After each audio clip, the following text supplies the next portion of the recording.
This is George Dionne of the Rock is George podcast, and this is a KNAC.com exclusive interview with vocalist Andrea Ferrro of the heavy metal act LACUNA COIL. If I knew absolutely nothing about LACUNA COIL, how would you describe the band's music to me? Well, we are a rock metal band from Milano, Italy. We have two singers, me and Christina, female singer, and we have 10 albums. This is the new album that's coming out in February is number 10, and we do a mix of rock and metal with some dark atmospheres.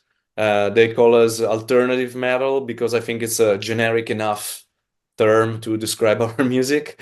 And you can find some heaviness, you can find some more atmospherical parts, some more epic parts. And we alternate basically a little bit of heavy stuff with some more melodic stuff, some slower songs, some faster songs. So we cover a little bit of all the spectrum of metal music, more or less. And and we're very excited for people to listen to our new record, which is called Sleepless Empire. And Sleepless Empire comes out on February 14th through Century Media. Your last studio album was Black Anima in 2019. Been a long time coming for this new studio album, yes? Yeah. I mean, obviously, everybody knew we had a couple of years of pandemic to face, and that wasn't really very inspiring for us in terms of creativity. So although we kind of enjoy to stay home for a little bit because our schedule before that was always album tour, so we never really stopped for such a long time. So we kind of had good time being home, but obviously it didn't felt very creative. So we kind of had to go back to normal and start touring again, traveling the world, seeing people, eating food, seeing places, heard new bands, so to collect motivation and inspiration for starting working on a proper new record. So when we felt ready, we actually went back to the studio and work, but it took a long time. Yeah. And the album's title, Sleepless Empire, most likely the single. This refers to kind of this social media world that we live in that is never shut off, right? Yes. The idea came especially after observing how the world changed after the pandemic, and see how a lot of people went back to their regular life and did their own thing, but a lot of the younger generation, they kind of got stuck in that unsureness, in that time of uncertain times, and our observation was that we have this empire with all these releases, inputs, new songs every day, new TV show every day, new games every day. But in the end, a lot of people, it's kind of still not living this in the proper way. A lot of people, it's stuck in this confusion, is this abundance of inputs, and that was the basic idea that leads us to the title. And then start working. Obviously, then every single song has different topics, but in general, we always like to have a common theme to start from that give us also a visual idea. And the visual was the crow, that then ended up in the skull of the crow that ended up in the cover of the album. And then we start from there. We always, especially Mark, our bass player, which is the main songwriter, he needs a visual to visualize the album, and then he can work the music. So until we find the title and the symbol or the basic version of it, he doesn't feel he's working on the record yet.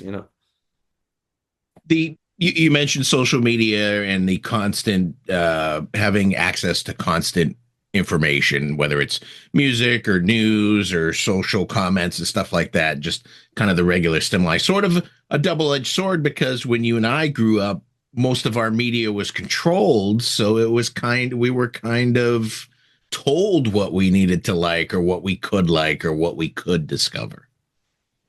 Yeah, I think if you are suggested something by people that has knowledge and taste, it's a good thing. You know, if you're obviously forced to just have a limited amount of information, it's not good. But if you are driven by some people that has experience, that has understanding of the matter, it's always good to have some suggestion that drives you somewhere. You know, I started listening to rock and metal because my older friends in the 80s, they were listening to Kiss and Iron Maiden and AC/DC and all those bands. So I got kind of suggested by them, you know, and I got inspired by them and I started listening. Then I really like it and I developed my own personal preferences in the genre, you know.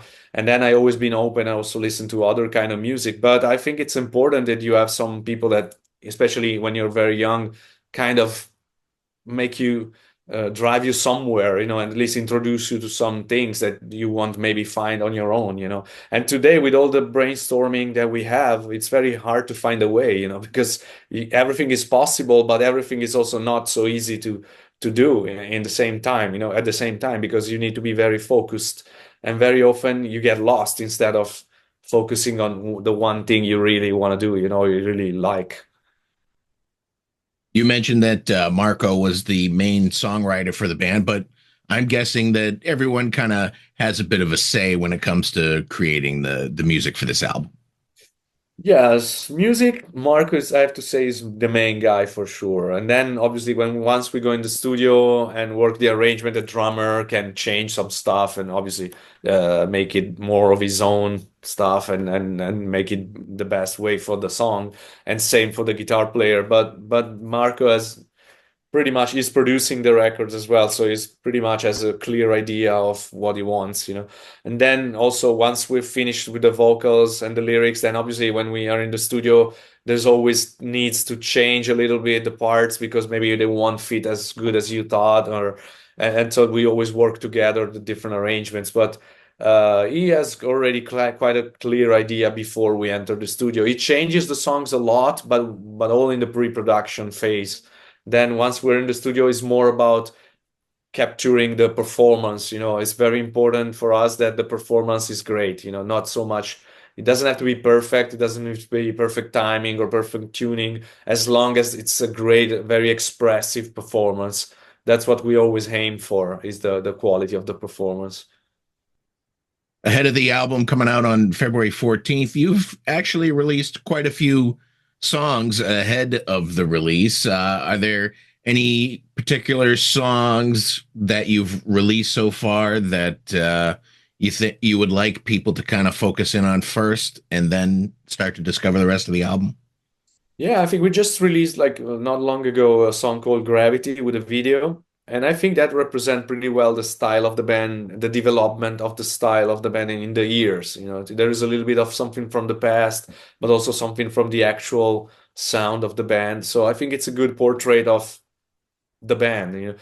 But we're gonna release one more song before the actual release date, actually on release date, and we're gonna film a new video for it this upcoming weekend actually. So there's gonna be one more before the actual full album. I was watching a couple of the videos that you've released for the music from this album, and I wanted to ask if you like, kind of dressing up and getting these stages put together and stuff like that for the album, or is it just, kind of part of the process of promoting an album? Yeah, I mean that video was particularly hard because it was very physical. Because most of the scene where we fall in the gravity from gravity, and we are actually really suspended with cables and some parachuting harnesses and stuff like that. So it's been tough. Like at the next day, I was full of bruises everywhere. Me and Christine as well. So it was very demanding physically. But we love to get dressed. I mean, obviously, it's better when you see the result than when you actually have to sit for 3 hours on the makeup. That's not particularly fun. But it's great once you see the result, you understand it was worth it, you know. But it's something is a bit of, you need to suffer in order to make great results, you know. Well, I saw you didn't have to get underwater for the video of Oxygen, Yeah, like. yeah. Yeah, Christina was really for many hours in the water, and especially because they did the scene in the afternoon towards night, so the weather was getting colder, and they've been in the water, her and the director and the cameraman, they've been in the water for for many hours. But in the end, I think it looks great, and it was worth it as well. But at least we didn't have to suffer as much. Also appearing on the album as a special guest is Randy Blythe from Lamb of God. How did you get him involved? We know Randy for about 20 years now. We did Odds Fest 2004 together for the first time when we met, and we've been touring together or playing festivals together along the way, up and down many times. And we're friends. You know, Randy, we are big fans of Lamb of God, and Randy is a big fan of Lacuna Coil. And when he finishes a European tour, sometimes he comes to Milan with his girlfriend, and we go out for dinner, we go see some photo exhibition and stuff like that. So it was kind of a natural choice. You know, we know that we consider him part of the family. So we say we haven't never actually put some guest vocalist on the album. So this time we tried a couple and we say, okay, Randy has to be number one, you know, because he's such a part of the family that we cannot avoid to put him in. And we send him the parts and the lyrics, and he loved it immediately. He recorded it right away. So it was a very natural collaboration, let's say. And you also collaborated with Ash Costello from New Year's Day. They're label mates, of course, right? Yeah, they're label mates, but we actually never met before. And but we were looking for a voice that was more towards the rock side, so not an operatic voice, not too clean. So we want somebody that got the kind of raspy, bit more dirtyish kind of voice. So we thought she was one of the good candidates. We asked her, and she got immediately really excited about it. And so we sent her the parts and the lyrics, and she nailed it right away. And she also added some arrangements on some double voices that are a little bit more in an American taste, let's say. So we probably wouldn't have done it because we don't have the kind of exact taste, you know, that she has, because she writes a lot of American rock songs. And so we really love the result. And then we get to tour together in America as well, and play some of the festival and do the song together. So it was really good times. Now, is there a chance that someone from Lacuna Coil will appear on the upcoming New Year's Day album that comes out next month? No, not that I'm aware of.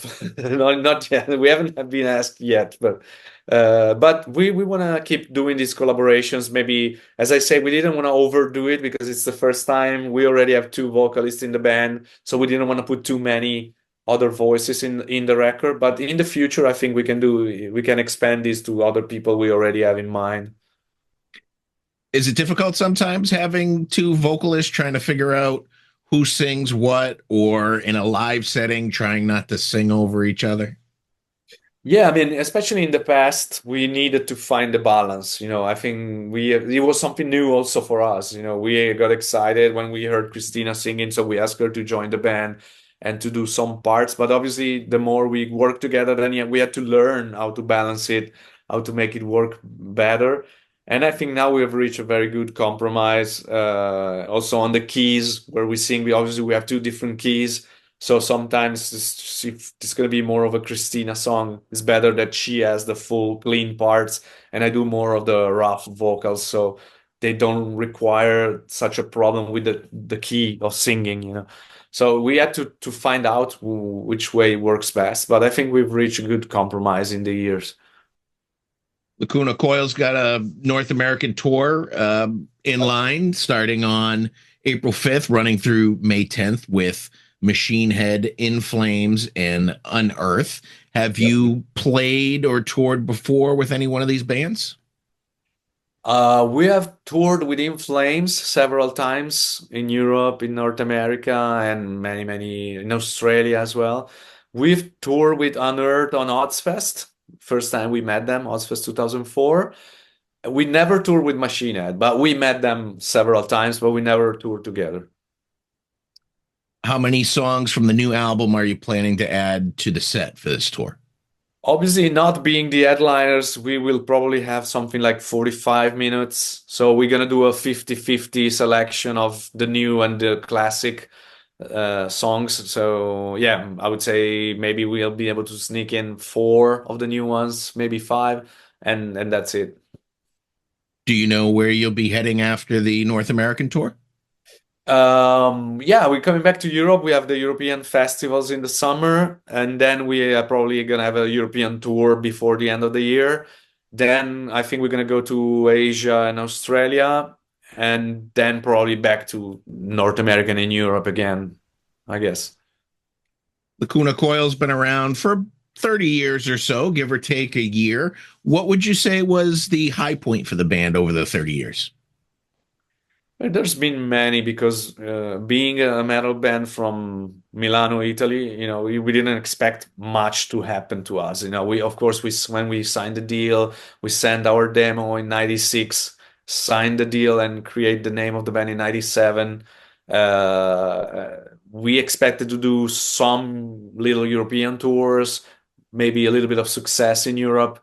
But Italy is not really the home of rock and roll or home of heavy metal. So we never expected to become an international touring bands and even more than this to be around for 25, 28 years. It's something beyond any expectation when we started because there was just not any other reality that was comparable in Italy. So it was something unique and we opened a lot of doors and we did things for the first time. So we made a lot of mistakes, just like when you start doing something and when you don't have anybody that drives you somewhere. So we made a lot of mistakes, but we made pretty good for a band from Milan, in the metal scene. Would you say there were, besides just general mistakes, would you say there were any low points over the 30 years that you kind of recovered from?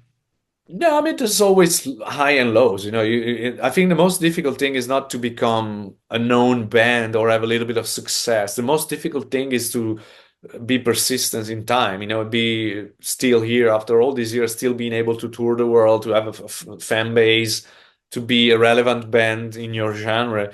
That's the most difficult thing, because a little bit of success can happen for different reasons.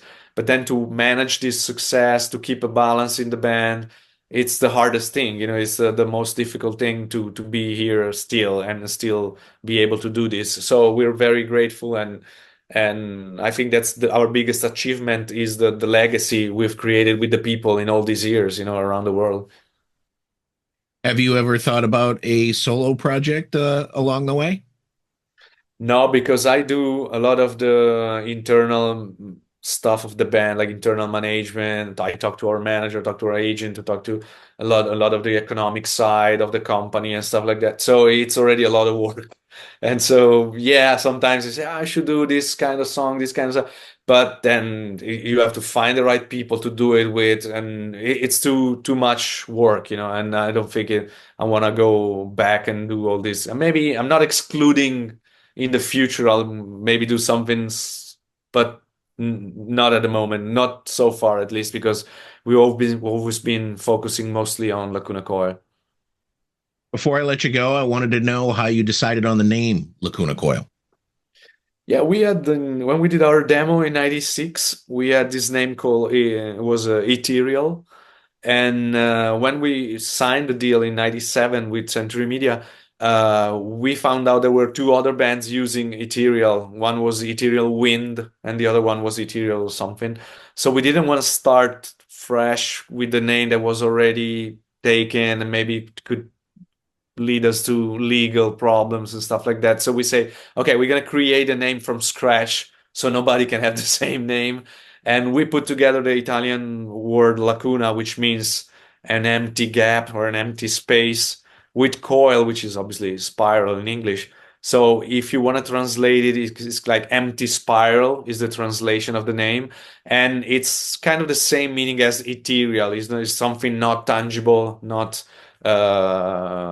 too concrete, but more in the air, more suspended. So it was kind of the same meaning as, but sounded very exotic.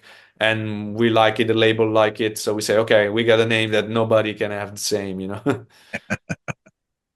Well, Andy, those are all the questions I have for you today. The new Lacuna Coil album, Sleepless Empire, comes out February 14th through Century Media. Fantastic album, and I want to thank you for taking the time to talk about Lacuna Coil with me today. Thank you very much, and see you in the States. Absolutely, man. Take care.